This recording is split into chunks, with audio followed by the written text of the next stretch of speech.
Koutou anō e te whānau. Our video tuarua, our second video, A, E, I, O, U. Our second one, A, E. The sounds today, the oro, orokati.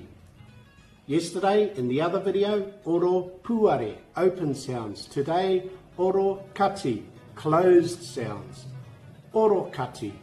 Try that. Orokati. Ka pai, anō, orokati. Ka pai. So those sounds are closed as opposed to open. A, E, I, O, U. If you think about that, all those sounds were open, whereas these sounds, they'll tend to become from a sort of closed. Orokati.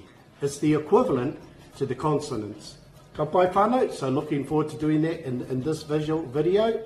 Don't forget we got the audios to come and the written context, the tuhinga. Ka pai, so let's get started on the orokati.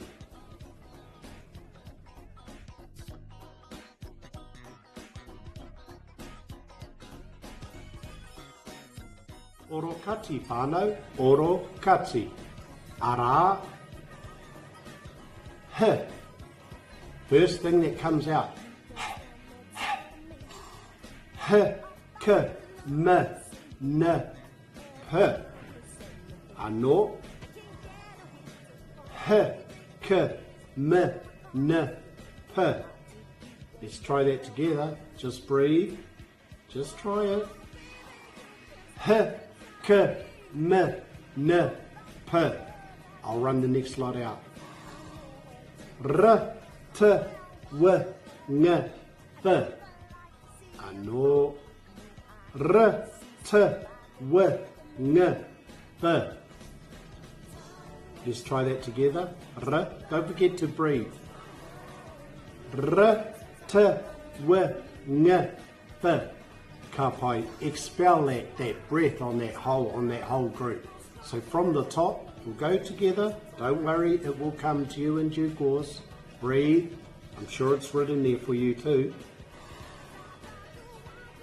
H, k, m, n, p. Breathe. R, t, w, n, th. Ka pai whānau. There we have it. We have 5 oropuare, open sounds, and 10 orokati. From the top, orokati, orokati, join me. H, k, m, n, p. R, t, w, n, th. There you have it, whānau. There are our orokati. We have had the oropuare, today the orokati. Look out for tomorrow for our third and final group, the oroke, or the ororua, and those are the blends or the diphthongs where they'll take like 2 vowels, 2 oropuare, blend it together, ae, ai, ao, au. Ka kite a pōpō.